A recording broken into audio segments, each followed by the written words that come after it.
에베소서 1장 1절에서 14절까지 말씀 한 절씩 교독하도록 하겠습니다. 하나님의 뜻으로 말미암아 그리스도 예수의 사도된 바울은 에베소에 있는 성도들과 그리스도 예수 안에 있는 신실한 자들에게 편지하노니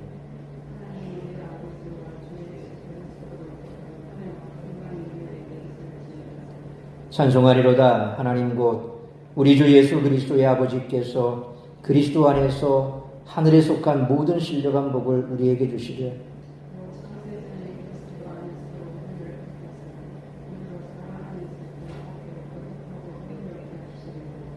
그 기쁘신 뜻대로 우리를 예정하사 예수 그리스도로 말미암아 자기의 아들들이 되게 하셨으니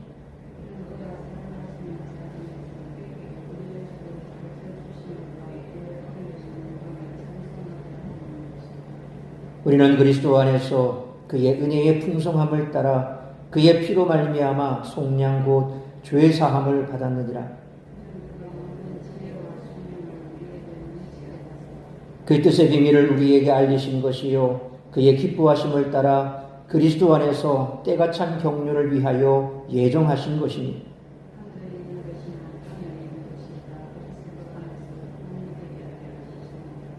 모든 일을 그의 뜻의 결정대로 일하시는 이의 계획을 따라 우리가 예정을 입어 그 안에서 기업이 되었으니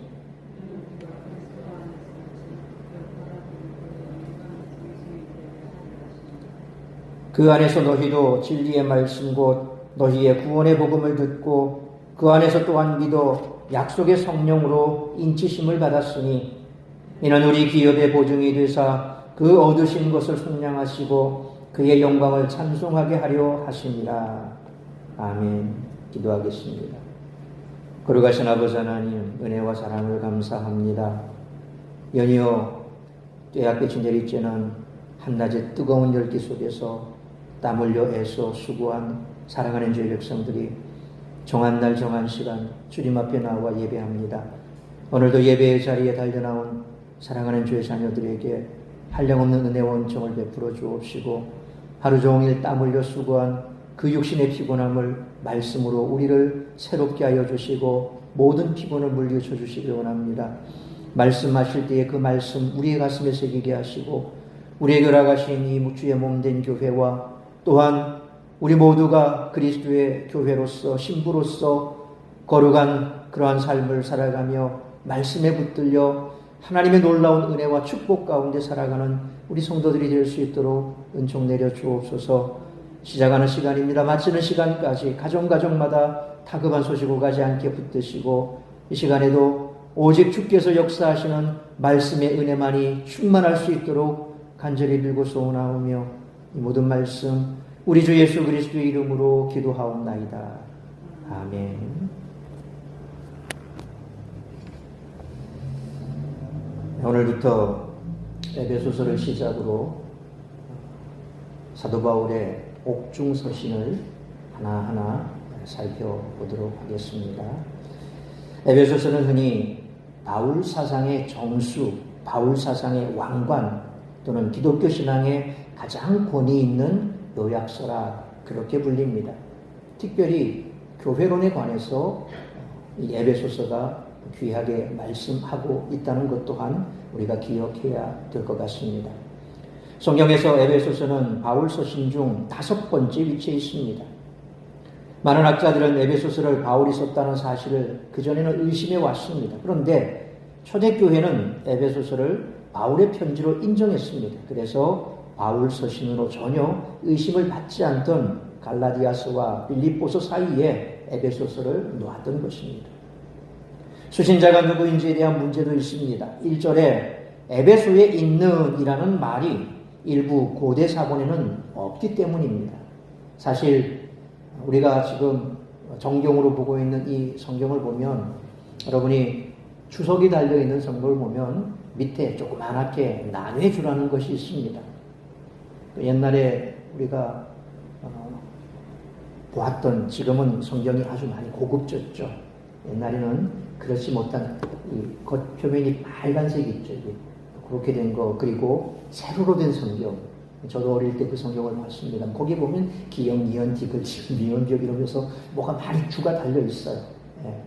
그래서 그런 주들이 아주 세밀하게 잘 달려 있는데, 근데 세로로 돼 있어서 참 보기도 힘들었지만 어쨌든 그런 것들이 뭐냐면 다 남의 주입니다. 이 성경은 우리가 이 사본학적으로 실제 가장 많은 내용을 가장 공통적으로 가지고 있는 것을 정설로 봅니다. 그러니까 가장 많이 필사된 내용들, 가장 많은 부분에 있어서 공통적으로 있는 것들, 그것을 정설로 봅니다. 그래서 방금 말씀드린 것처럼 어떤 사본에는 그 내용이 없습니다. 또 어떤 사본에는 들어있습니다. 그런데 다 없으면 참고로 해서 다른 사본에는 이런 내용이 있다라고 나눠주를 넣기도 하고, 또 다 있는데 몇몇 사본에는 빠져 있으면 어떤 사본에는 이게 빠져 있다라고 나눠주에 이렇게 기입해 놓기도 합니다. 오늘 바로 에베소에 있는 이 말이 어떤 고대 사본에는 없습니다. 그러나 이 말이 없는 사본들은 회람 편지의 보편적 특성을 그저 드러낼 뿐입니다. 소위 돌려가면서 읽는 바울의 편지, 그런 이 특성만 나타낼 뿐이죠. 이 서신의 1차 수신자 혹은 주요 배경은 에베소 교회를 중심으로 한 에베소 지역에 있기 때문에 대부분의 사람들은 에베소서를 아무 의심 없이 바울이 에베소 교회와 그 주변 교회에 보낸 서신이다, 그렇게 봅니다. 바울은 에베소 성도들에게 보내는 편지를 시작하며 삼위일체 하나님의 은혜와 평강이 이들에게 임하기를 기도합니다. 이어서 바울은 하나님을 찬송하는데 특히 그의 예정과 구원과 기업 주심을 중심으로 찬송을 드리고 있습니다. 먼저 첫 번째로 하나님의 예정이 칭송받아야 할 이유는 그가 자신의 기쁘신 뜻대로 창세전부터 우리를 선택하셔서 거룩하고 흠없는 자신의 아들들이 되도록 이끌고 계시며 이를 위해 하늘에 속한 모든 신령한 복을 주고 계시기 때문이라고 말합니다. 예정의 시작과 끝을 이어주는 동력은 하나님의 사랑이고 거저주시는 은혜지요. 그래서 하나님의 사랑이 죄인 되었던 우리를 불러서 예정하셨고, 그리고 우리에게 예수 그리스도 안에서 구원의 은혜를 베푸신 것은 거저주시는 하나님의 은혜라는 것입니다. 그래서 이 예정의 시작과 끝은 바로 하나님의 사랑과 은혜라는 거죠. 두 번째로 하나님의 구원이 칭송받아야 할 이유는 예정하신 자들이 죄로 인해 자격을 상실했는데도 불구하고 이들을 포기하지 않으시고 자신의 피로 구속하셨기 때문입니다. 하나님이 그리스도 안에서 예정하신 바를 이루신 것은 그 은혜의 풍성함 때문입니다. 하나님의 구원에는 창조 후 오래 감춰졌던 비밀도 드러나는데 그 내용은 하나님이 예수님을 죽음에서 부활, 승천, 하늘 보좌 우편에 좌정하신 사건이 단순히 죄 사함을 통해 양자됨과 거룩함을 이루는 데 그치지 않고 창조 이후 타락으로 오래 갈라졌던 하늘과 땅을 통일해 비조 세상의 회복까지 성취한다는 것에 있다는 거죠. 세 번째로 하나님의 기업 주심을 칭송할 이유는 그리스도 사건을 통해 통일된 하늘과 땅을 바로 우리에게 기업으로 주신다는 것과 기업을 받을 양자 곧 상속자들에게 유대인뿐만 아니라 이방인들도 다 포함된다는 것에 있다는 거죠. 이방인도 성령의 인치심을 받았다는 사실이 그들 또한 기업을 받을 자임을 보증해 준다는 것입니다. 고대 이스라엘 백성들이 가나안 땅에 들어가서 땅을 기업으로 받을 때는 바로 이스라엘 자손들 안에서만 기업이 주어졌습니다. 그건 그야말로 이곳에 있는 이 땅입니다. 그들이 그 땅을 기업으로 받았죠. 가나안 땅을 기업으로 받았습니다. 한 지파도 빠짐없이 다 받았습니다. 물론 레위 지파는 거기에서 제외됐습니다만 이제 그 기업이 영적 이스라엘 우리에게도 주어지게 됐는데 그게 바로 아브라함에게 주어졌던 그 복, 예수 그리스도를 통해서 주어졌던 그 복, 바로 하나님께서 오늘날 이방인에게까지 모두 예정하신 그 뜻 가운데 우리를 불러주시고 예정하시고 그리고 선택하신 그 선택에 따라서 우리에게 약속하신 그 기업의 복을 이방인인 우리에게도 허락하셨다는 것입니다. 이상과 같이 에베소서에는 교회가 어떤 존재고 그에 속한 자들은 어떤 마음과 태도로 살아가야 하는가에 대한 가르침으로 가득 차 있습니다. 특히 에베소서는 예수 그리스도께서 온 세상의 통치자가 되셨음을 선포하며 교회가 얼마나 큰 영광을 얻었는가를 노래하는 웅장한 성령으로 시작합니다. 따라서 이와 같은 오늘 본문의 말씀을 통해서 우리들이 깨달아야 할 것은 첫째로 1절로 6절 말씀처럼 교회는 하나님의 은혜의 영광을 찬송해야 한다는 것입니다. 현재 기록자인 바울은 오늘 본문 1절에서 그리고 자신이 쓴 고린도전서 1장 1절에 하나님의 뜻을 따라 그리스도 예수의 사도로 부르심을 받은 바울과 형제 소스데네는, 그리고 고린도서 1장 1절 상반절에 하나님의 뜻으로 말미암아 그리스도 예수의 사도된 바울과 형제 디모데는, 골로새서 1장 1절에 하나님의 뜻으로 말미암아 그리스도 예수의 사도된 바울과 형제 디모데는, 디모데전서 1장 1절에 우리 구주 하나님과 우리의 소망이신 그리스도 예수의 명령을 따라 그리스도 예수의 사도된 바울은, 디모데후서 1장 1절에 하나님의 뜻으로 말미암아 그리스도 예수 안에 있는 생명의 약속대로 그리스도 예수의 사도된 바울은 이라는 이런 다른 서신들의 말씀에서와 비슷하게 자기를 하나님의 뜻으로 된 그리스도 예수의 사도라, 그렇게 자신을 소개하고 있습니다. 사실상 우리가 잘 아는 대로 바울의 사도성은 참 많은 논란이 있었습니다. 왜냐하면 당시 사람들이 그렇죠. 예수님께서 부른 제자들, 그 제자들을 사도라고 부르거든요. 그런데 바울, 너는 예수님이 불렀지 않잖냐. 유대인 입장에서 보면 그렇다는 겁니다. 예수님께서 부르신 12제자, 가룟 유다가 배신을 하고 마띠아를 뽑았는데 어쨌든 가룟 유다를 제껴놓고 그렇게 11제자들, 뒤에 뽑은 마띠아는 나중에 일이고, 그렇게 12제자를 뽑았는데 예수님이 직접 뽑은 그 제자는 그들 아니냐, 바울도 아니지 않냐. 그래서 계속해서 유대인들 입장에서는 기독교에 대해서 박해하고, 특히 바울이 가는 곳곳마다 얼마나 많은 방해를 했습니까? 능력 있는 사도 바울이 그렇게 복음의 말씀을 전하고 능력을 나타낼 때 유대인들은 시기하고 질투하고 뿐만 아니라 그들이 자꾸 잘못된 사상까지 곁들여서 그렇게 예수 믿는 사람들을 꼬시려고 하는데, 그러다 보니까 말씀을 전하는 바울에게 자꾸 흠집을 내야 되거든요. 그 흠집 내고자 한 가장 핵심적인 요인 중에 하나가 뭐냐면 너 사도 아니잖아 라는 것이었죠. 바울의 입장에서는 참 난감한 일입니다. 실상은 맞거든요. 왜? 예수님이 직접 뽑은 제자는 아닙니다. 그러나 그래서 바울은 편지를 쓸 때마다 계속해서 제가 말씀드린 이 모든 말씀처럼 하나님의 뜻에 따라서 예수 그리스도의 사도로 부름을 받았다. 나는 그런 사람이다. 왜? 그가 다메섹 도상에서 직접 하늘로부터 음성을 들었잖아요.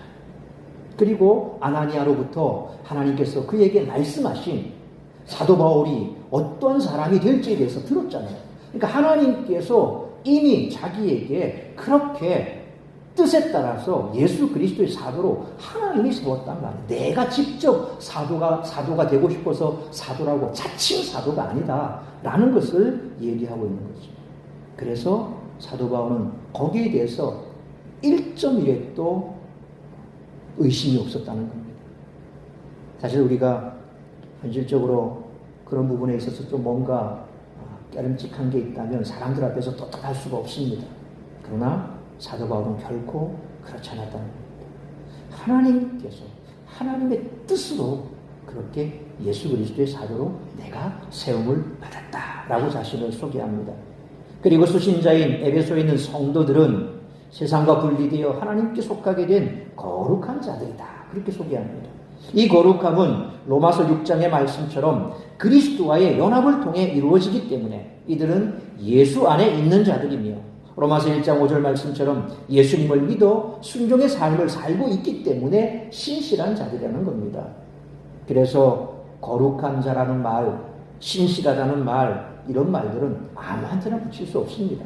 세상 사람들이 자기가 한 약속 잘 지킨다고 해서, 그리고 세상 사람들이 뭔가 좀 특별하게 다른 사람과 달리 이렇게 착한 일도 많이 하고 뭔가 좀 정직하게 살려고 애를 쓴다고 해서 그 사람을 거룩하다 부르지 않습니다.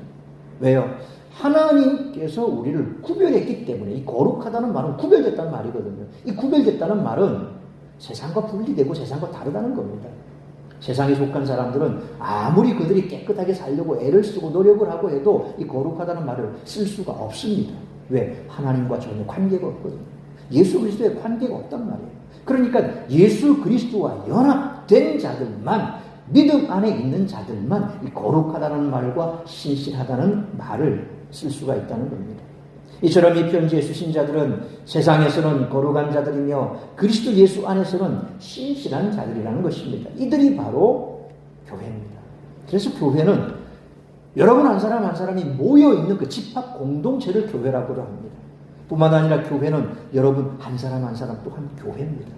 그리스도의 신보요 예수 그리스도의 피값으로 사신 여러분이 교회입니다. 하나님의 성령의 전이고 하나님의 전입니다. 교회가 바로 그런 존재요. 그래서 우리가 모여있어 교회를 이루고 흩어져서도 여러분 한 사람 한 사람이 세상 속에서 교회가 된다는 겁니다. 2절에서 바울이 하나님 우리 아버지와 주 예수 그리스도를 동등하게 연결하는 것은 삼위일체를 이해하는 바울의 신학 사상이 달려있다고 봅니다.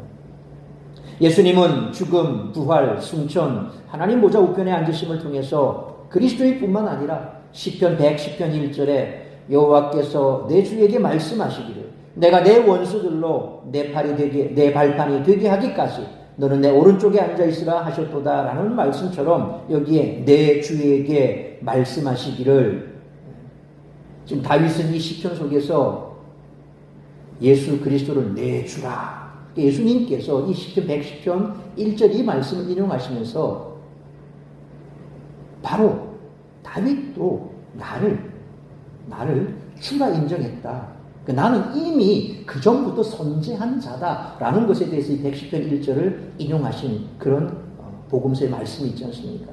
그러니까 이미 예수님께서는 시편에서도 주라 선포되셨고 또 예수님께서 이처럼 주가 되신 이 사건의 결과로 그의 백성이 은혜와 평강을 누린다는 것입니다.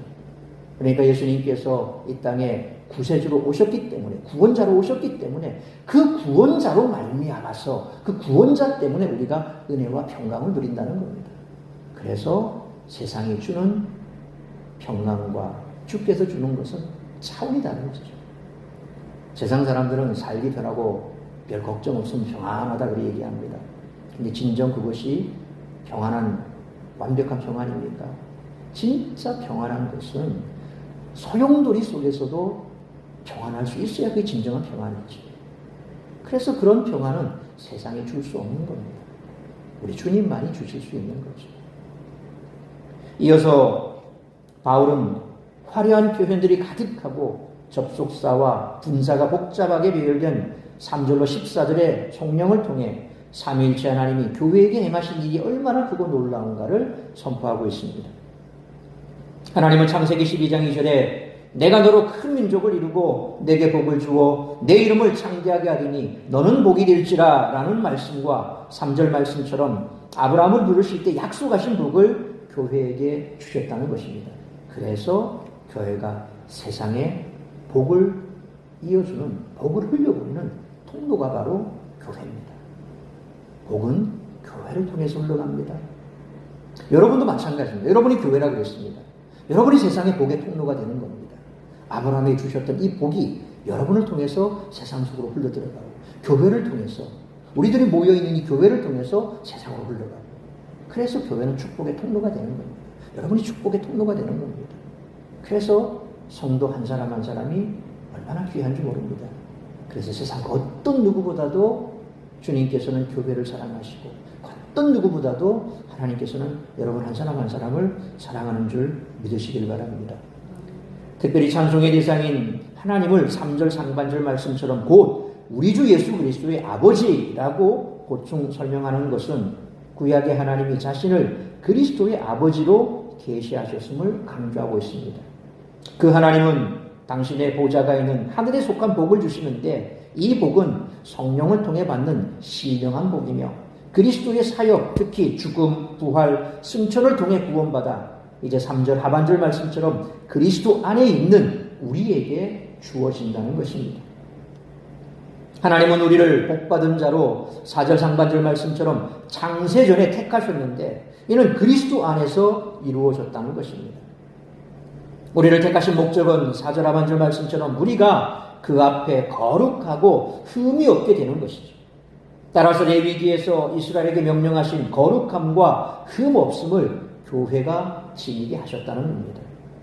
한편 4절의 끝에서 문장이 끝나고 4절 맨 마지막에 사랑 안에서라는 구절은 5절에서 새로 시작하는 문장과 연결되어 이 문장의 주동사인 프리오리조 예정하사라는 말을 수식하는 것으로 보입니다. 곧 하나님이 우리를 택하심은 창세전에 예정하신 것인데 이 결정은 그가 기계적으로 내리지 않고 사랑 안에서 하셨으며 어떤 외부적 당위에 의해서가 아니라 5절 상반절 말씀처럼 당신이 뜻하시고 기뻐하시는 목적대로 하신 것입니다. 이 예정의 내용은 5절 하반절 말씀처럼 우리를 자기의 아들들이 되도록 양자로 삼은 것으로서 예수 그리스도로 말미암아 이루어진 것입니다.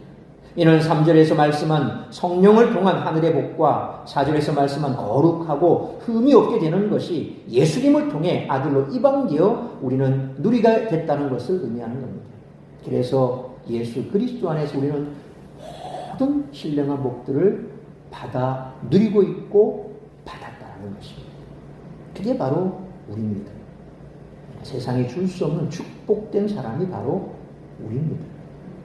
그래서 우리는 세상이 우리를 어떻게 보고 또 때로는 나 자신이 나를 쳐다볼 때 나를 어떻게 생각하든 그게 중요하지 않습니다. 하나님께서 나를 어떻게 보는 그것이 중요하죠. 백조가 오리 무리 속에 섞여서 오리가 품어서 낳다보니까 자기가 오리인 줄 알았잖아요. 근데 어릴 때는 모르겠는데 어쨌든 간에 여러 마리 오리 새끼들과 함께 띠뚱띠뚱거리고 다니는데 점점 커가면서 다르잖아요. 색깔도 다르고 부리도 다르고 뭔가 달라. 자꾸 달라. 그러면서 본인은 그렇게 느끼잖아. 나는 왜 이렇지? 나는 왜 저들과 다르지? 나는 왜 이래? 형편없잖아. 그런데 그는 오리가 아니라 뭡니까? 오리보다 훨씬 우아한 백조였다는 겁니다. 우리가 그런 거예요. 우리는 우리 스스로가 오리하고 다르다고 그래서 오리처럼 됐으면 좋겠다고 그렇게 때로는 성토하지만 실제로 우리는 오리와 다를 수밖에 없는 백조입니다. 아주 우아한 백조입니다. 예수 그리스도 안에서 우리는 그런 존재라는 것입니다. 그래서 바로 우리는 예수 그리스도 안에서 하나님께서 우리를 자녀 삼아주신 그 은혜로운 존재라고 하는 사실을 알아야 됩니다. 이 모든 유익은 6절 상반절 말씀처럼 하나님이 예수님 안에서 일방적으로 우리에게 거저주시는 바 그의 은혜이며 이렇게 하신 목적은 6절 하반절 말씀처럼 우리가 은혜를 갖게 하기 위해서가 아니라 그의 은혜의 영광을 찬송하게 하는 것이라는 거죠. 참 중요한 겁니다. 하나님께서 우리를 예정하시고 구원하시고 예수 그리스도 안에서 우리에게 이와 같은 복을 주신 것은 야 이제 내 줬으니까 너 나한테 갚어. 뭐 내가 많이 안 받을게. 한 1부 이자 2부 이자만 줘. 그것만 내 요구할게. 이러고 뭘 우리가 바라십니까? 전혀 그런 게 아니에요. 그냥 우리는 하나님 나를 이렇게 사랑해 주시니 너무 감사해요. 하나님 내가 이런 복을 받을 수 있는 자격이 없는데 나를 이렇게 사랑하시니 나에게 이렇게 복을 주셨으니 감사해요. 하나님 찬송합니다. 찬양합니다. 하나님께서 듣고 싶어하는 건 그거예요. 11조 많이 하고 감사한 것 많이 하고 뭐 봉사 많이 하고 다 우리가 입술을 열어 하나님을 찬송하는 거. 입술을 열어 하나님을 찬송하는 거. 그걸 하나님은 기뻐하시는 거예요. 여러분 자녀들도 똑똑하면 좋죠. 명석하고 아주 그냥 천재같이 그러면 좋죠. 그런데 다소 어수룩해도 부모에게는 사랑스러운 것이요. 또 그런 자녀가 부모의 사랑을 알고 더 그렇게 그 사랑에 감사하면 그것보다 더 좋은 게 뭐 있겠습니까?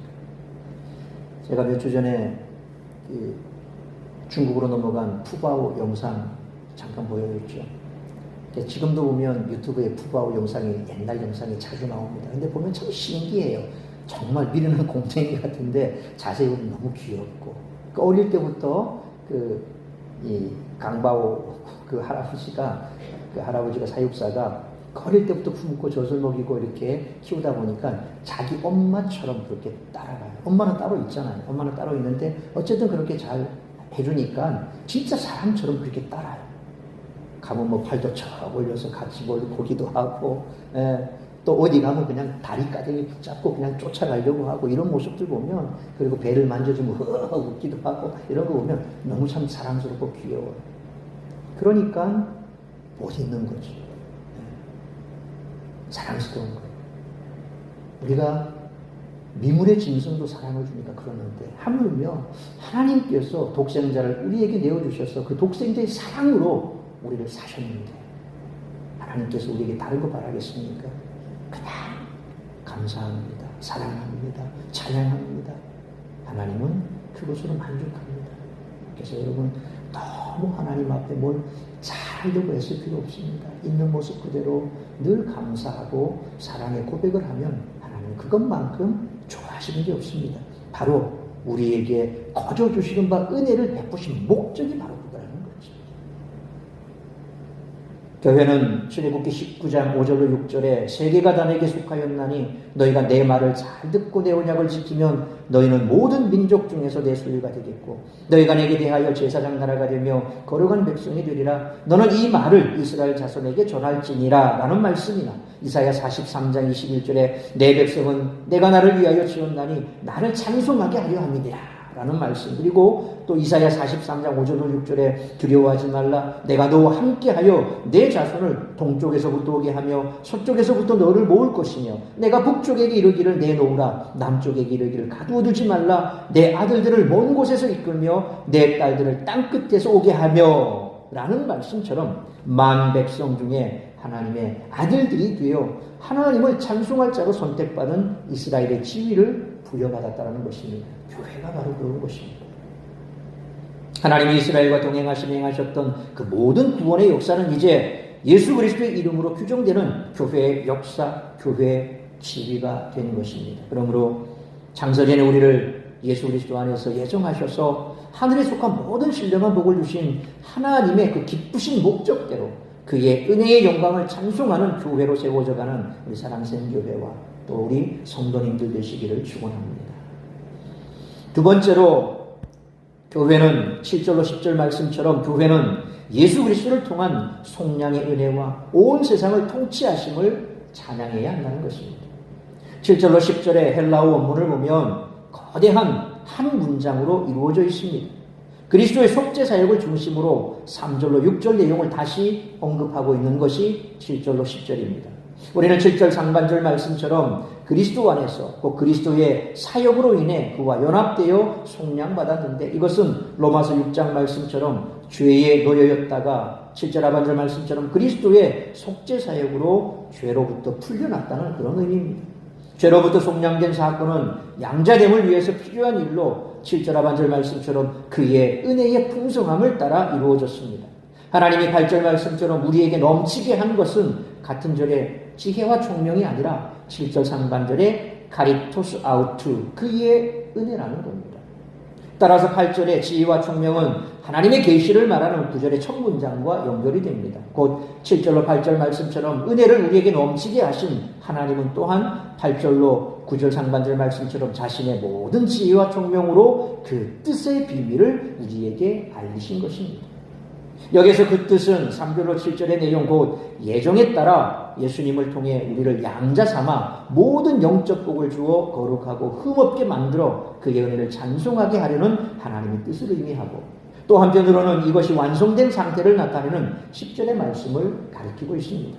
따라서 9절 상반절의 그 뜻의 비밀이란 하나님이 예수 그리스도의 성육신, 죽음, 부활과 승천으로 양자됨과 거룩함의 목적을 이루시되 그리스도 안에서 전 피조 세계가 회복되어 10절 말씀처럼 하늘에 있는 것이나 땅에 있는 것이 다 그리스도 안에서 통일되게 하려 하심으로 이루신다는 뜻입니다. 이렇게 그리스도의 죽음, 부활, 승천, 하나님 우편에 앉으심의 사건을 통해 예정이 완성되어 피조 세상의 회복이 이루어진다는 점이 우리에게 알리신 비밀이라는 것입니다. 그래서 이것을 모르는 믿지 않는 자들에게 이게 비밀로 감춰졌죠. 그러니까 성경에 말하는 이 비밀로 감춰졌다는 신천지가 말하는 그런 비밀이 아닙니다. 성경을 열어보면 다 알 수 있는 거예요. 그리고 그것은 예수 그리스도 안에서 우리가 어떠한 복을 받고 있는 것인가 라고 하는 것에 대해서 알려주신 겁니다. 이처럼 바울은 그리스도의 피로 말미암아 죄의 사함을 받은 사람은 넘치는 지혜와 총명을 얻어 하나님의 뜻을 알게 된다고 말합니다. 그 하나님의 뜻이란 바로 하나님이 그리스도를 통해 온 세상을 다스린다는 사실입니다. 바울은 하나님의 뜻에 의해 하늘과 땅의 모든 만물이 다 그리스도 안에서 통일된다라고 선포합니다. 여기서 통일된다라고 번역된 헬라어 아나켈팔라오마이라고 하는 말은 한 머리 아래 있게 된다. 한 머리 아래 있게 된다. 강력한 정복자들이 여러 민족을 병합하고 한 나라로 통일하여 자기 통치 아래 두어 자기들의 법과 가치관을 따르게 했듯이 그리스도께서 세상 만물을 모두 하나의 제국처럼 통치하실 것을 말하고 있습니다. 세상의 모든 것이 그리스도를 중심으로 해석이 되고 배열이 되고 통치받을 것입니다. 우리는 온 땅이 교회를 통해 예수님 앞에 무릎을 꿇고 예수님을 섬길 날을 바라보며 영적 전투를 감당해 나가고 있는 것입니다. 그러므로 하나님께서 예수 그리스도를 통하여 완전하신 속량의 은혜와 온 세상을 통치하심을 찬양하며 선포하는 우리 사랑생교회 성도님들 되시기를 축원합니다. 세 번째로 11절로 14절 말씀처럼 교회는 세상 가운데 하나님의 몫으로 선택되어 영광의 찬송이 되었다는 것입니다. 그리스도 중심적인 양자됨과 거룩함을 그리스도 중심적인 피조세계의 회복과 연결시키는 핵심 개념이 바로 이 기업이라고 하는 것입니다. 로마서 8장 15절로 17절 말씀처럼 그리스도 안에서 양자된 자는 그와 공동 상속자이기 때문에 11절 하반절 말씀처럼 그리스도 안에서 클레로 기업을 얻는데 이 기업이 곧 로마서 8장 19절로 21절 말씀이나 오늘 앞에 10절 말씀처럼 회복된 피조세계라는 겁니다. 이것은 11절 상반절 말씀처럼 모든 일을 그의 뜻의 결정대로 일하시는 전능하신 하나님의 계획에 따라 예정된 것입니다. 그 목적을 서술하는 12절은 그리스도 안에서 먼저 소망을 둔 자들이 하나님께 영광의 찬송을 드리게 하려는 것이다. 그렇게 해석하는 것이 오늘 본문의 말씀보다는 조금 더 이해가 빠릅니다. 이 목적에는 이방인들도 포함이 됩니다. 그리스도 안에서 이방 그리스도인들도 13절 말씀처럼 진리의 말씀이요 구원을 줄 복음을 듣고 믿어서 약속의 성령으로 인치심을 받았습니다. 이 표현의 구약 배역에 의하면 포로기 전 이스라엘은 창세기 17장 11절에 너희는 포피를 배워라 이것이 나와 너희 사이의 언약의 표징이니라 라는 말씀처럼 자신들이 아브라함의 자손이며 약속의 땅 상속자라는 정체성을 할례로 인치심을 받았다는 그 반면에 포로기 이후 회복될 이스라엘 백성들은 에스겔 36장 26절로 28절 말씀처럼 성령으로 인치심을 받을 것이라는 약속이 있었는데 그래서 갈라디아 3장 14절에 이는 그리스도 예수 안에서 아브라함의 복이 이방인에게 미치게 하고 또 우리로 하여금 믿음으로 말미암아 성령의 약속을 받게 하려 함이라 라는 말씀처럼 이 약속의 성취 대상에 바로 이방인 신자들이 포함되고 있다는 뜻입니다. 그렇기 때문에 성령이 14절 상반절 말씀처럼 하나님이 주실 기업의 보증이 되시는 것이죠. 그래서 성령이 임하시고 나면 우리가 천국문이 활짝 열리는 것처럼 이제 오늘 에베소서 1장의 말씀처럼 하늘의 신령한 복을 내가 받았구나 라는 것을 깨닫게 된다는 겁니다. 세상 속에 있을 때는 돈 많이 벌고 건강하고 잘 먹고 잘 살고 웰빙하면 그게 복인 줄 알지만 실상은 그 복은 사라지고 없을 복입니다. 우리는 사라지고 없어질 그런 것들을 쫓아가는 사람들이 아니라 영원하게 사라지지 아니하고 영원하게 우리에게 영광된 그런 복을 우리는 받았다라는 것이죠. 물론 이 기업이라고 하는 것은 이 땅의 것도 다 포함되어 있습니다. 이 땅의 것은 어떻게 보면 풀코스에 보면 앞에 전체 요리 소위 에피타이저 같은 거고 일식에 들어가면 본 메인 옆에 나오는 찌개다시 같은 거예요. 그러니까 이 땅의 복들은 그런 겁니다. 중요한 건 뭡니까? 메인 요리가 중요하죠. 근데 세상 사람들은 찌개다시 먹고 배불렀어요. 그러니까 메인 요리가 나오기 전에 이미 배가 불러서 그게 관심도 없는 거야. 중요한 건 메인 요리가 나왔는데 관심도 없어요. 근데 메인 요리가 뭔지 아는 사람들은 찌개다시 별로 그렇게 많이 안 먹습니다. 그렇죠? 조금 맛만 보고 말아요. 근데 세상 사람들은 거기에 눈이 멀어서 그냥 다 주워 먹어버려요. 그 메인 요리 멋진 거 나오니 아직 배가 불러 먹지를 못해요. 이게 세상 사람들에게는 비밀로 감춰져 있는 것인데 우리는 그걸 알거든요. 그러니까 세상 것에, 이 찌개다시 같은 세상 것에는 별 그렇게 관심이 없어요. 그래서 하나님께서는 이미 이 땅의 것들도 다 우리에게 주셨지만 우리에게 오직 관심 있는 것은 이 땅의 것이 아니라 저 하늘의 것. 그래서 하나님께서 우리에게 영원히 썩지하고 변치 않고 그리고 완벽하게 우리에게 허락하신 저 하늘의 것을 우리가 소망하게 되는데 그걸 어떻게 우리가 알 수 있었습니까? 성령께서 우리 가운데 들어오셔서 그걸 깨닫게 하신 거죠. 그래서 예수 믿고 보니 이제 알게 된 거예요. 예수 믿고 보니 알게 된다는 게 뭡니까? 성령께서 깨닫게 하셨고 알게 하셨다는 겁니다. 그런데 예수 믿고도 여전히 그걸 깨닫지 못한 사람들은 세상 찌개다시에 관심이 많아요. 거기에 배불르고 하고요.